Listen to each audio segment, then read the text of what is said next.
Recuerden que el hiperparatiroidismo puede formar parte de estas llamadas neoplasias endocrinas múltiples, donde en varias glándulas se forman tumores y que tenemos a NEM1, NEM2A, NEM2B.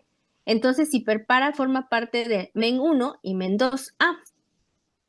La MEN1 ya hemos dicho que se caracteriza por ser puras PES, que es el hiperparatiroidismo, tumor en la pituitaria y gastrinoma pancreático o tumor pancreático. En MEN2A es el cáncer medular de tiroides, lo hemos mencionado porque dijimos que es un cáncer agresivo y que cuando lo llegáramos a encontrar también tendríamos que buscar hiperparatiroidismo y feocromocitoma. Y bueno, ¿qué genera el hiperparatiroidismo?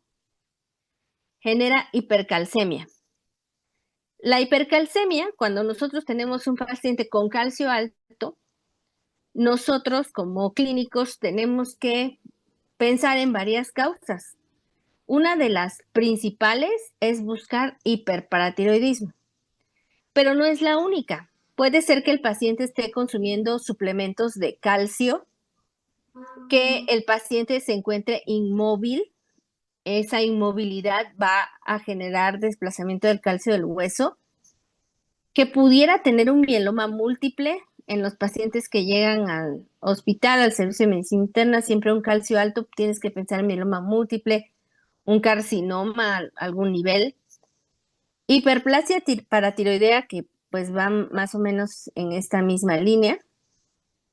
Alcoholismo, neoplasias en el 90% de los casos.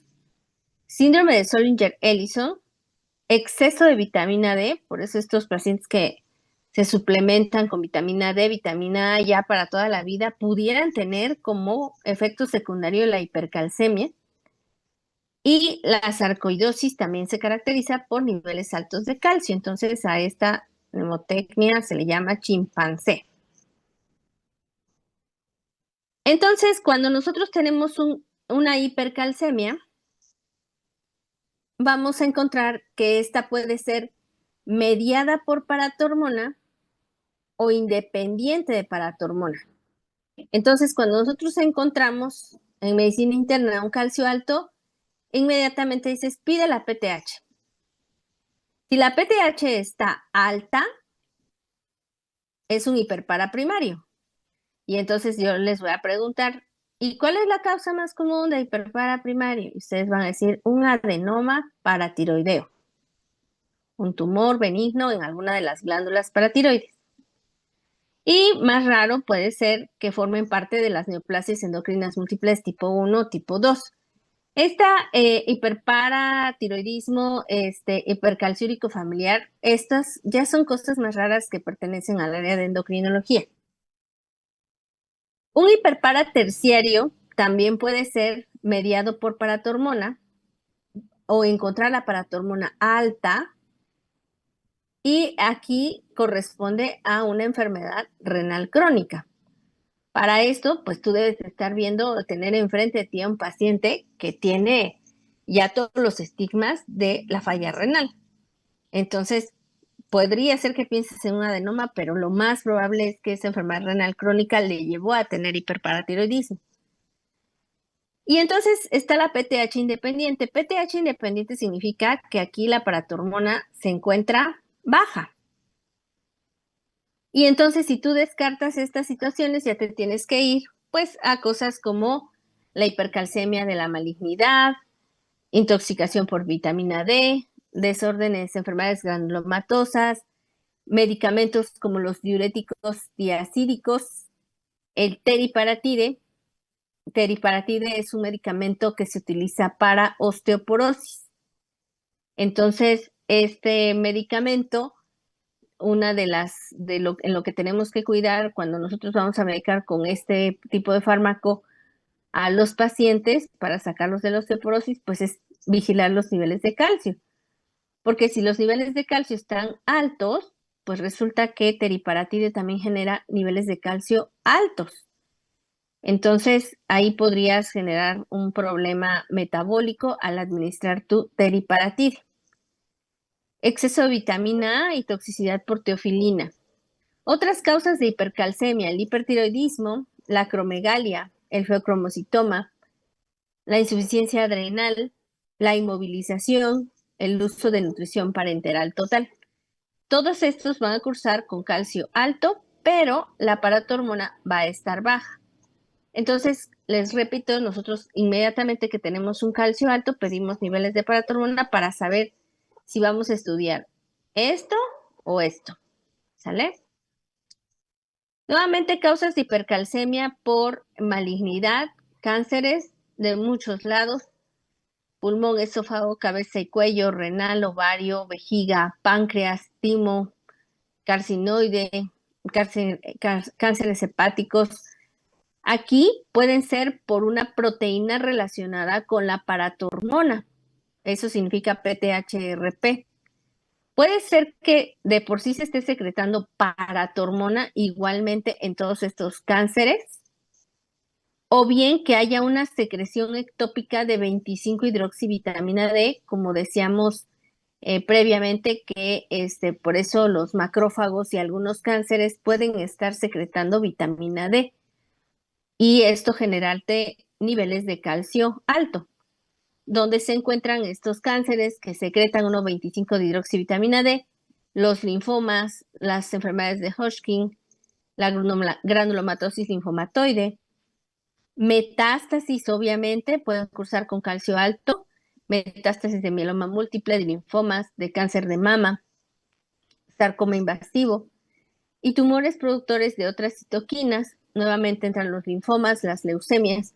Por eso es que ante un calcio alto hay que pensar, les digo, PTH independiente, es decir, no es un tumor paratiroideo benigno, entonces hay que buscar un cáncer en otro lado. ¿Cuánto es lo normal de calcio? De 8,5 a 10,5. El día de ayer mencionamos en la clase que ustedes tienen que fijarse en el parámetro que marque el laboratorio. También dijimos que el calcio sérico total va unido a proteínas y que podría ser que la acidosis metabólica o las alteraciones de las proteínas te generaran alteraciones en el calcio sérico sin que sean reales, y para tal fin es que sale este calcio ionizado. El calcio ionizado tiene que generalmente es el calcio activo, es la parte así como tenemos hormonas tiroideas totales y libres, que dijimos las totales van unidas a proteínas, las libres son libres de proteínas, pues el ionizado es libre de proteínas. Entonces, aquí esto es lo que debiéramos de medir, pero también les comenté que nada más viene a veces en la gasometría y que sale caro y difícil que tú que estás manejando un problema de calcio, alguien te realice rápidamente niveles de calcio ionizado. El fósforo, aquí la relación va en calcio-fósforo. Entonces, si nosotros tenemos que el calcio sube, por lo general el fósforo baja. Y el fósforo se va a encontrar en la sangre en una razón de 2,5 a 4,5 miligramos por decilitro. Y algo muy importante es saber cuánto es lo normal de hormona paratiroidea intacta. A esta hormona paratiroidea intacta la vamos a medir y se debe de encontrar entre 10 y 65 picogramos por mililitro. Entonces, cuando estás hablando de una paratormona alta, vas a hablar de que los niveles de paratormona se encuentran arriba de 65 picogramos por mililitro. Y ahí tú tienes que pensar en si tiene niveles altos de vitamina D. Generalmente la paratormona, recuerden que dijimos ayer que hacía que orinaras fósforo, su principal función era la fosfaturia, entonces vamos a tener fosfaturia y es de esa manera que la paratormona que eleva el calcio a través de la fosfaturia vamos a generar hipofosfatemia, fósforo bajo. Entonces, cada que ustedes tengan un calcio alto, tienen que revisar los niveles de fósforo, generalmente están bajos. Y bueno, desafortunadamente, la paratiroides pues puede llegar a reabsorber más hueso más calcio del intestino, generando hipercalcemia. Este calcio también se tira por orina, entonces el calcio urinario se va a encontrar alto. Y también se lleva a cabo un incremento en la resorción del hueso. La resorción del hueso es la destrucción del hueso por la paratormona. Entonces, esto hace que pierdas hueso cortical y posteriormente tengas osteoporosis. Entonces, la hipercalcemia se puede dar hasta en 1 a 4% de la población adulta, pero es más frecuente en pacientes adultos hospitalizados y vamos a tener síntomas severos cuando alcanzamos los niveles de 14 miligramos por decilitro. Si tenemos un calcio de 10.5, dijimos que va de 8.5 a 10.5, arriba de 10.5 pues es una hipercalcemia leve y puede cursar el paciente con deshidratación. Arriba de 12 es una hipercalcemia moderada y cursamos con anorexia, náusea, constipación y debilidad. Arriba de 14 ya es una hipercalcemia severa y cursamos con lesión renal aguda, dolor abdominal, es una causa, la hipercalcemia es una causa de abdomen agudo, estados de coma y arritmias con calcios de arriba de 14. El cuadro clínico es a nivel del sistema nervioso central, presentar confusión, fatiga. A nivel gastrointestinal, ya les dije que esta es causa de abdomen agudo, no quirúrgico. Pueden cursar con dolor, pueden cursar con diarrea. A nivel cardiovascular, tienen un síndrome de QT corto, disminución de la frecuencia cardíaca hasta llegar a la bradicardia, y también pueden cursar con hipertensión arterial. Entonces, en este dibujito resumimos los síntomas. La paciente tiene, digo la porque generalmente se da en mujeres. Se da confusión, debilidad muscular, dolor de huesos. Algo súper clásico del hiperpara es que el calcio se va a depositar en el riñón y vamos a tener piedras de calcio. Arritmias, parada cardíaca, poliuria. La hipercalcemia genera poliuria. Y también otra forma en la que nos pueden llegar los pacientes es con piedras en el riñón. Puede ser que no te lleguen por niveles, precisamente que te traigan los niveles de calcio altos, sino son pacientes que le llegan al urólogo, al nefrólogo por piedras de repetición. Y, por ejemplo, hablando de la hipertensión de origen endocrinológico, el hiperparatiroidismo es una causa de hipertensión de origen endocrino. Y cuando recuerden sus clases, donde decíamos, pues en Cushing, en acromegalia, vamos a buscar hipertensión en el hipertiroidismo, también el hiperparatiroidismo, pues es una causa de hipertensión arterial de origen endocrino. Nefrolitiasis recurrente, esa es súper clásica, y es que los pacientes al tener el calcio alto, pues están tirando mucho calcio por pipí. Hipercalciuria le vamos a llamar a que orinen más de 4 miligramos por kilo en 24 horas.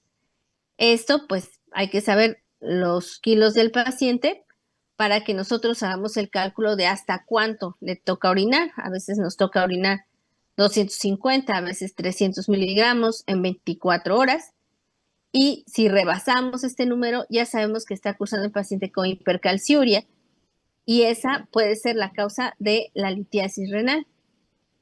A nivel renal, pues hay poliuria, nefrocalcinosis, enfermedad renal crónica, y puede haber una crisis hipercalcémica con diabetes insípida, nefrogénica y deshidratación. Entonces, en la diabetes insípida estábamos cursando decíamos que ahí la hormona vasopresina sí existe, pero que por alguna razón no está actuando a nivel del riñón. Y entonces estos pacientes cursan con lo que está aquí, que es la poliuria, ¿sale? Cursan con deshidratación. Algo muy clásico también, el paciente te puede llegar por piedras en el riñón, pero también te puede llegar por osteoporosis. Entonces, a todo paciente con osteoporosis hay que buscarle hiperparatiroidismo. Hay una disminución de la densidad ósea del 10 al 20% en el hueso cortical del radio, y cuando ya es un hiperpara severo, entonces ya afecta el hueso trabecular o esponjoso. Entonces, en lugar de que aquí veamos un hueso que está blanco sólido, vean todos los huecos que tiene secundario a la osteoporosis. Si ustedes tienen una persona, por ejemplo, la osteoporosis se va a empezar en la mujer posterior a que se da su menopausia después de los 50 años. Y tú vienes viendo las alteraciones en el hueso por allá de los 60, 65 años. Pero tú aquí vas a ver osteoporosis en una edad muy temprana, a los 50, a los 45 años. Igual es raro el varón que tiene osteoporosis. Si te llega con este dato clínico, pues entonces tienes que pensar en hiperparatiroidismo. En el hiperpara primario también hay otras alteraciones en el hueso. Por ejemplo, se desmineralizan las regiones de las falanges, entonces vamos a observar resorción perióstica. Vean aquí cómo se observan estos huequitos donde la falange no existe. Bueno, aquí está esquematizado más bonito cómo está carcomida la falange. Puede haber quistes óseos como esto, fracturas patológicas, osteitis fibrosa quística. También otra imagen clásica es la imagen en sal y pimienta en el cráneo. Hay desaparición del tercio distal de la clavícula y puede haber vértebras en camiseta de rugby, como lo que vemos aquí y que se ve acá en la lateral de la columna, donde hay una esclerosis en las plataformas vertebrales de las vértebras. Entonces, te da esta imagen como de camiseta de rugby. Entonces, recordando la paratormona intacta, se encuentra, cuando nosotros encontramos niveles de paratormona solicitados en el laboratorio mayor a 65 picogramos por mililitro, tienes que pensar en ella. ¿Qué haces ya que pensaste en un hiperparatiroidismo? Tenemos que mandar a hacer un estudio de tecnesio, gammagrafía con tecnesio 99 MIBI. Y vean ustedes, pues aquí nos dice si usted ocupa Cesta-MIBI, tenemos hasta un 100% de posibilidades de encontrar la localización del tumor. Por tomografía está bien, pero si no se están marcando las paratiroides, la verdad es que no es de mucha utilidad una tomografía sólida. La resonancia magnética, a menos de que sea una gammagrafía con, ¿cómo se llama? Con tomografía, ahorita se me fue, creo que es SPECT-CT, a menos de que la pidas esta mezclada con esta, pues entonces sí es de mucha utilidad porque vas a ver en un plano tridimensional dónde se encuentra la paratiroides que está alterada. Y bueno, la tomografía por emisión de positrones también nos sirve cuando va mezclada con el gammagram. El ultrasonido tiene muy poca, a menos de que sea un adenoma así súper grande, lo vas a ver, pero si no, no tiene una gran sensibilidad. Por ejemplo, aquí vemos a la tráquea y se encuentra la glándula tiroides aquí encima. Y vean ustedes, el radiólogo nos dice que esta manchita de color negro es la paratiroides. Aquí vemos otra vez la paratiroides, es una imagen hipoecoica, pero la verdad es que en ocasiones puede ser que pensemos que esto es un nódulo tiroideo y en realidad es la paratiroides que está ahí adyacente a la tiroides. Con este estudio Cesta-MIBI, la scintigrafía, la gammagrafía con tecnesio 99, nos sirve para tratar de encontrar cuál es la tumoración que está presente. Y obviamente, pues también si con esta gammagrafía tú logras encontrar la localización de la paratiroides que está enferma, eso es muy bueno porque en ocasiones la paratiroides, les había yo dicho que puede estar en una forma, en una localización ectópica, como a este nivel. Por ejemplo, vean ustedes, aquí se encuentra cerca del callado aórtico.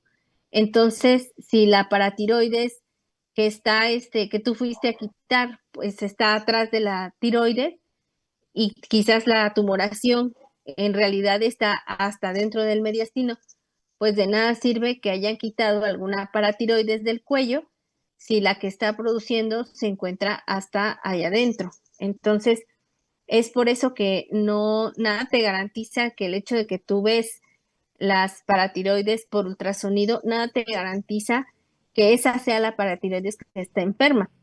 Es por eso que se tienen que hacer estos estudios de gammagrafía con PET-CT para que podamos localizar bien la lesión. El tratamiento de la hipercalcemia es el que aquí les presento. Se debe de hidratar al paciente, vean cómo se pone 1000 para 4 horas.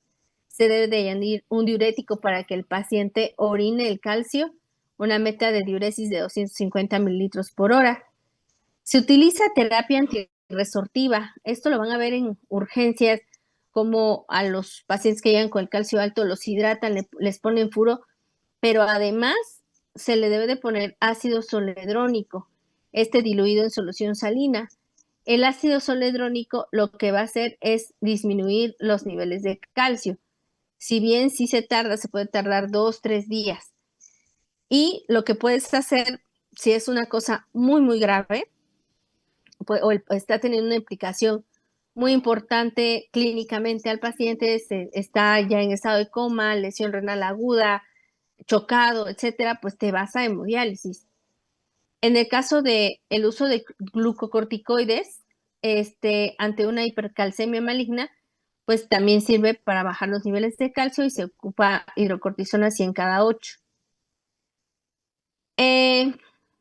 Hay indicaciones para quitar ese tumor o no quitarlo, porque pudiera ser que tú encuentres un nivel de paratormona de 75, pero no te está generando problemas en el calcio, no te está generando ningún daño renal, ni siquiera tiene piedras.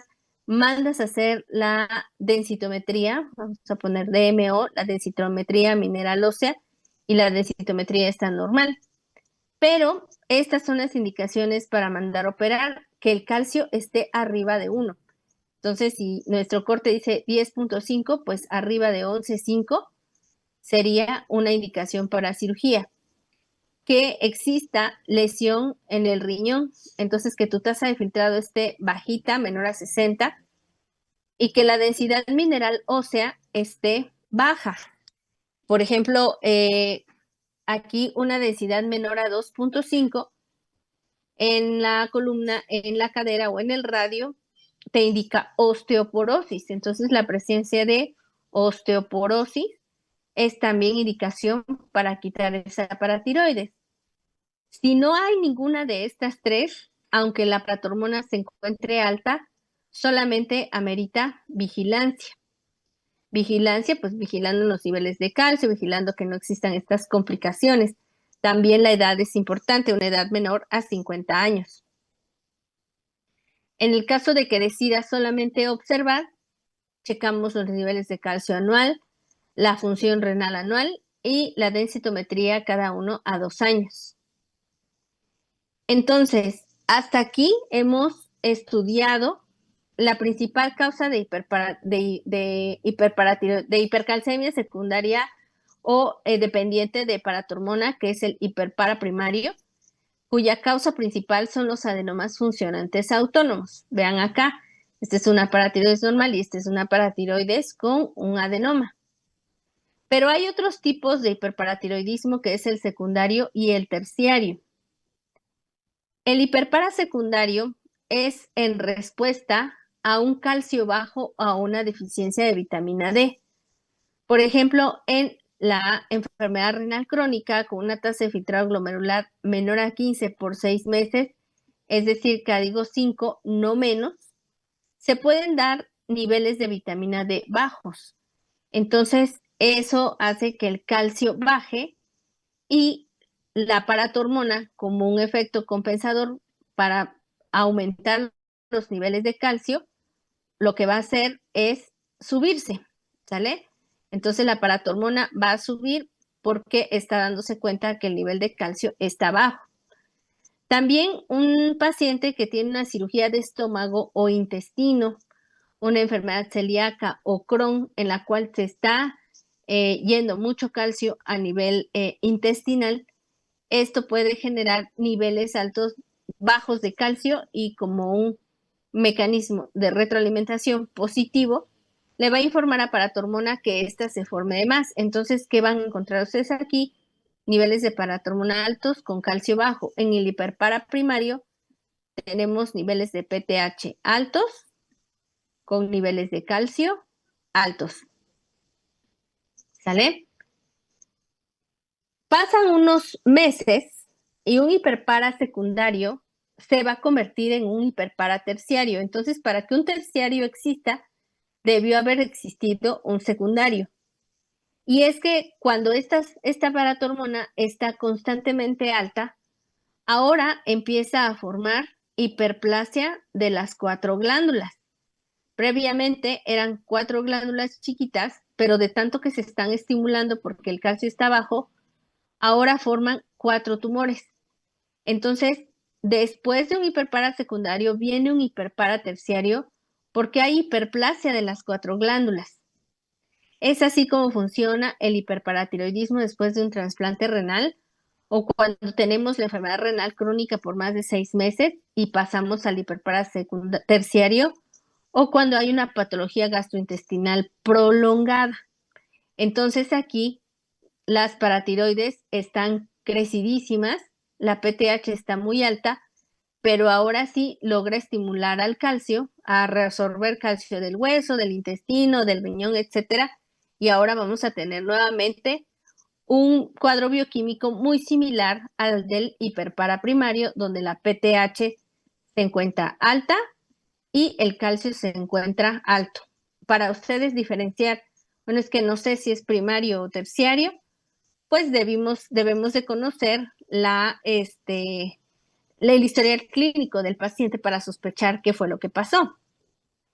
No es lo mismo, pues, el hiperparaprimario que les conté, es una mujer que tiene litos, que tiene hipertensión, que tiene dolor abdominal, que tiene el calcio alto, a que yo les diga es un paciente que ya ustedes lo conocen porque tiene CUSI, porque tiene enfermedad renal crónica y tiene PTH y calcio alto. Entonces, por el historial clínico, ya sabes para dónde va. Y bueno, acá en esta tablita queda plasmado lo que les acabo de comentar, cómo diferenciar un hiperparaprimario de un secundario y de un terciario. Nada más hacerles notar que aquí en el secundario la PTH está alta y el calcio está bajo. ¿Tienen ustedes alguna duda de hiperparaprimario, secundario y terciario?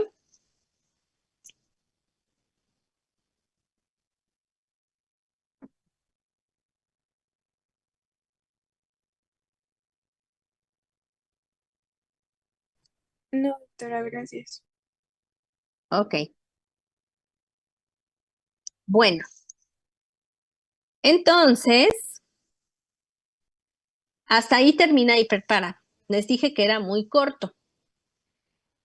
Hipopara, tratamiento, pues obviamente quirúrgico del hiperpara primario.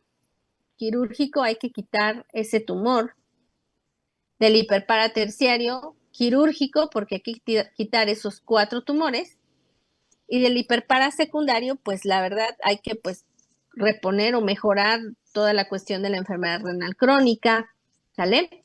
No sé si les haya tocado ver cuando rotan nefro, pues que algunos pacientes están cursando con hipercalcemia, que tienen un producto calcio-fósforo alto y este producto calcio-fósforo está generando calcifilaxis.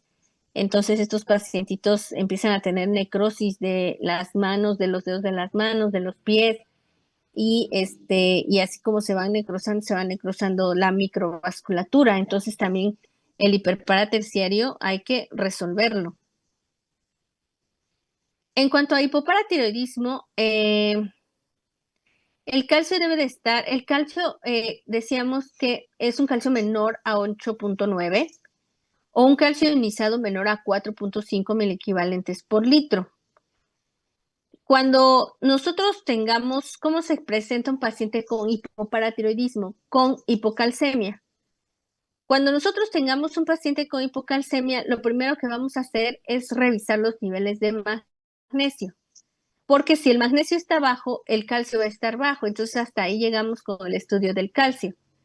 Y algunos medicamentos, la enfermedad renal crónica, enfermedades hepáticas, pueden cursar con magnesio bajo. En el caso de que el magnesio esté normal, ahí es cuando vamos a estudiar los niveles de paratormona.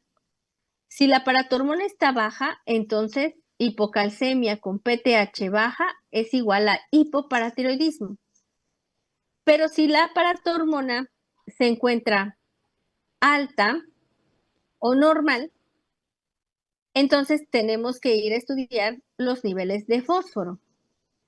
Y los niveles de fósforo, si están bajos, pueden ser secundarios a deficiencia de vitamina D. Si los niveles de fósforo están altos, esta hipocalcemia con fósforo alto es secundaria a rabdomiólisis, síndrome de lisis tumoral o enfermedad renal crónica. No, para que ustedes vean que el estudio del calcio se tiene que extender todavía más, les pongo todo el algoritmo, pero en esta clase a nosotros nos toca estudiar solamente hipoparatiroidismo. Entonces, el hipoparatiroidismo primario se va a caracterizar por niveles de calcio bajo, fósforo bajo, paratormona baja y niveles de vitamina D bajos. Ayer ya les dije en la clase cómo medimos la vitamina D y cuánto es lo normal de vitamina D. Causas de hipocalcemia. La hipocalcemia puede deberse a desórdenes genéticos, desórdenes autoinmunes, que también el hipopara sea secundario a una cuestión autoinmune, infiltración de la glándula paratiroides por granulomas, por destrucción por radiación, por síndrome de hueso hambriento, por infección de VIH.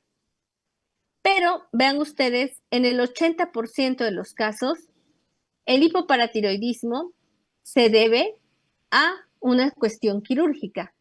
Cuando se hizo una tiroidectomía, paratiroidectomía o una disección radical de cuello, allí es donde se fueron seguramente las paratiroides. Así que generalmente el hipoparatiroidismo viene siendo postquirúrgico y en el menor de los casos es secundario a una cuestión autoinmune o de todo lo demás. Entonces, cuando nosotros tenemos estas cirugías donde el cirujano tiene que disecar el cuello, el laringio recurrente, la tiroides, tienen que buscar muy bien las paratiroides para que buscando que estas se queden allí. Y no sé de qué dependa de la técnica, si la paratiroides la extraen y la colocan en el antebrazo. Yo casi eso no lo he visto, pero sí he leído que está descrito. Y bueno, esos como pellejitos blancos que se están mostrando allí en la cirugía, se supone que son las paratiroides, ¿sale? Entonces, ahí está la carótida, lo que se veía previamente como un hilito blanco, pues era el nervio laringio recurrente, y si ven, pues en la cirugía realmente es como un poquito difícil que se diferencie bien esa paratiroides. Hay quienes ocupan un sistema ahí de marcaje para que la paratiroides se pinte al momento, ahí está marcando la carótida, para que se pinte al momento de hacer la cirugía y no se pierda esa paratiroides. Puede formar parte el hipoparatiroidismo del síndrome poliglandular tipo 1. Recuerden que es un síndrome de niños y se caracteriza por SAP, es decir, insuficiencia suprarrenal, candidiasis e hipoparatiroidismo. También puede formar de esta triada del síndrome de DiGeorge, que son puras TED, hipoplasia del timo, tetania por el hipoparatiroidismo, anormalías del cono truncal, hipertelorismo y de lesión del cromosoma 22, dice ahí, por eso es que son puras TES. ¿Qué pasa en la hipocalcemia? Podemos tener desde convulsiones, arritmias, tetania, espasmo y estridor. Entonces, esta es la mnemotecnia CATS. A nivel cardíaco, recuerden que en la hipercalcemia decíamos hay un QT corto, y aquí es un QT que va a estar muy prolongado. El ST también se encuentra prolongado y la T puede estar negativa por la hipocalcemia. Cuando nosotros, por ejemplo, ¿no? Al paciente, algún cirujano lo opera de la tiroides, puede ser que a las 12 horas de la cirugía, a las 24 horas de la cirugía, que el paciente ya salió, fue dado de alta, regresa al área de urgencias del hospital o porque se está convulsionando o porque tiene un espasmo o estridor laringio o porque tiene arritmias o porque se está, ahora sí que contorsionando todo, tiene una gran tetania. Las manos se contraen, ahorita veremos cómo se llama este signo. Las piernas también tienen muchísimos calambres. Bueno, el paciente se cae en pánico cuando se le cierra la vía respiratoria como si fuera una crisis asmática. El signo de Chebostek, y esto es algo que algún médico algún día les podría preguntar, signo de Chebostek consiste en percutir el nervio facial a nivel parotidio y se va a producir una fasciculación de los músculos de la cara por la excitabilidad neuromuscular. Entonces, vean ustedes, el médico está percutiendo aquí, vas a percutir pues con el dedo medio, con el dedo índice, en la raíz del nervio facial, ahí cerca de la oreja, en la mejilla, y entonces la boca se va a girar hacia allá, ¿sale? Ese es el signo de Chebostek. Luego lo haces del otro lado y ahora se va a ir del lado contrario. El signo de Trousseau o espasmo carpopedal consiste en que al paciente le vamos a checar la presión arterial y, por ejemplo, que nos marque la sistólica en 120. Entonces nosotros vamos a subir un poquito más la presión arterial y vamos a mantener la presión arterial durante 3 minutos arriba. Y vamos, primero el paciente pues está con la mano extendida y poco a poco empieza a pasar esto. Y es que el dedo pulgar se empieza a ir hacia adentro.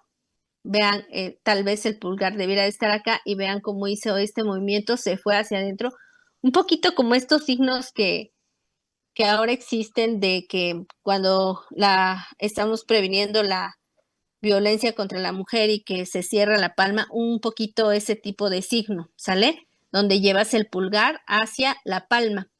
Entonces, esto es el espasmo carpopedal. El pulgar se fue hacia adentro de la palma y el resto de los dedos se van hacia abajo. Este es un signo de Trousseau, así se llama.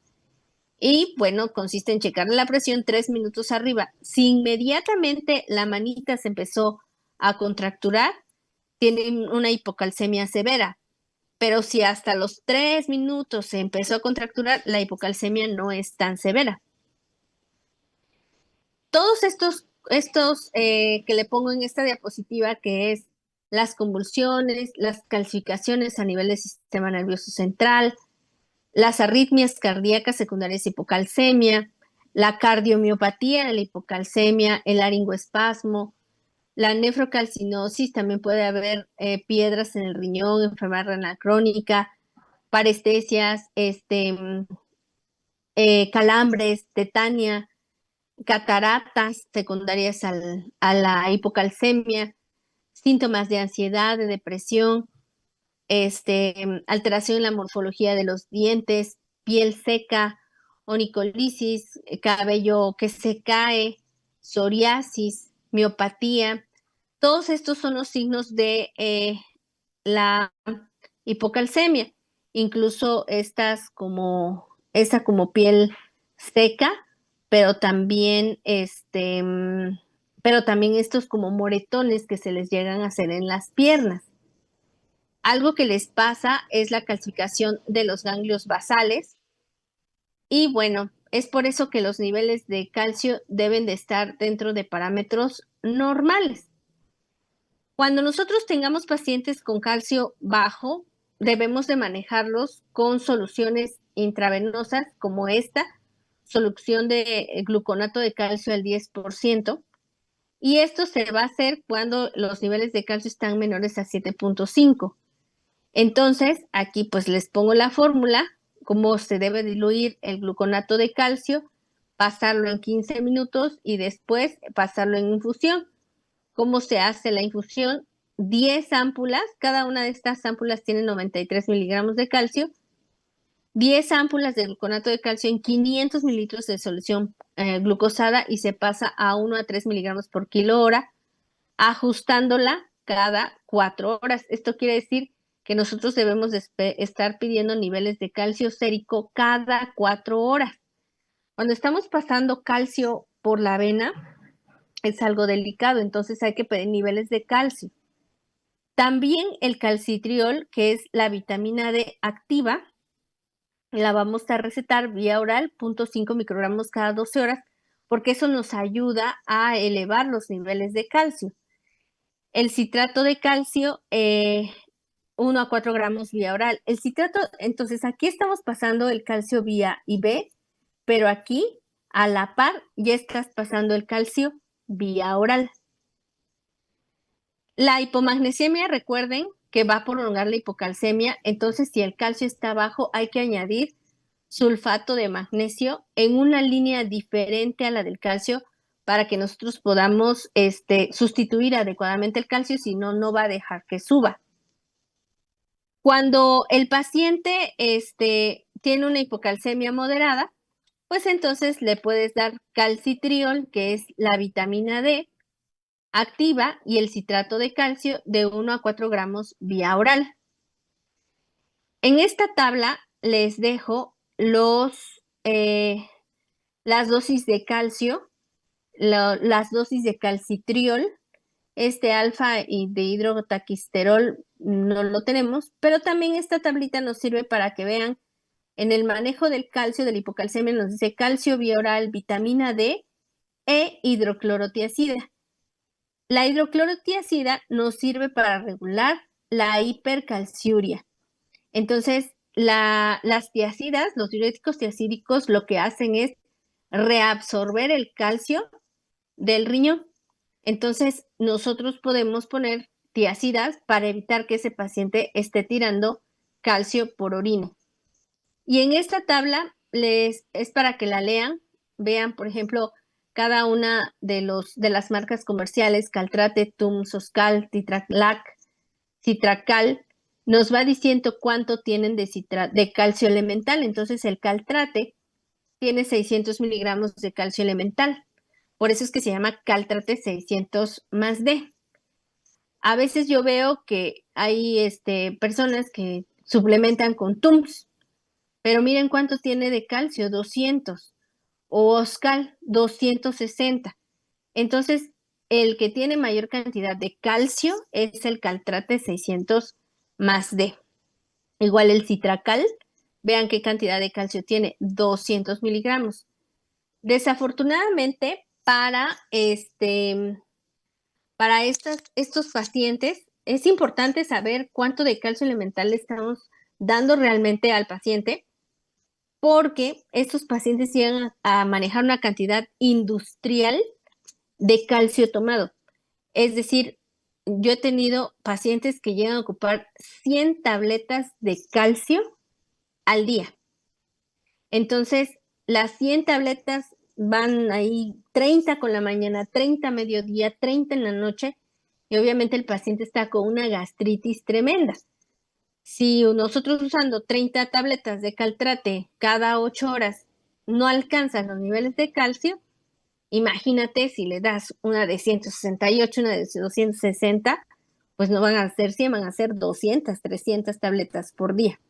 Entonces, recuerden, estamos viendo hipocalcemia, estamos viendo que la más frecuente es la hipocalcemia postquirúrgica, que va a ser muy raro que ustedes encuentren una hipocalcemia pues de origen autoinmune, como un síndrome poliglandular, va a ser muy raro. Y esta es una complicación para los quirúrgicos que operan tiroides, que el paciente va a regresar 24, 48 horas después con este cuadro clínico y que nosotros los endocrinólogos tenemos que corregir la hipocalcemia en agudo, pero además ahora tratar de encontrar la dosis de calcio que le toca a ese paciente vía oral y nuestra función es que no vaya a desarrollar todo esto.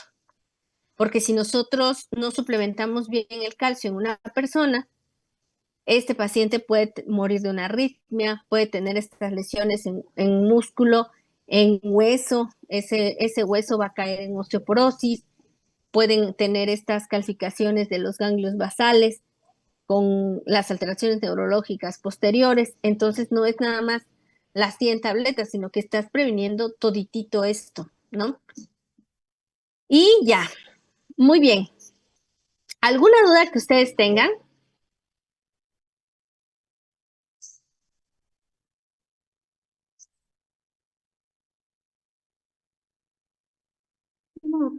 ¿No? Bueno, muy bien. Pues sorprendentemente, esta fue la única clase de paratiroides porque el temario viene como así, estudiar el calcio, el hipopara, el hiperpara. Hay otras patologías de paratiroides, pero eso definitivamente es para endocrinología, son cosas mucho más rebuscadas que no tienen sentido estudiarlas para medicina general, ¿sale? Entonces, ya para la otra clase empezaríamos con el tema de glándulas suprarrenales y ya vamos enfocándonos en el último tema, ya es el último tema de endocrinología, glándulas suprarrenales, ¿ok? Entonces, por favor, para que vayan estudiando, porque no queremos irnos a título y mucho menos no extraordinario, mucho menos a título. Por favor, estudien. Listo, chicos, hasta luego. Gracias, Hasta doctora. luego. Gracias, Gracias. chicos, bye.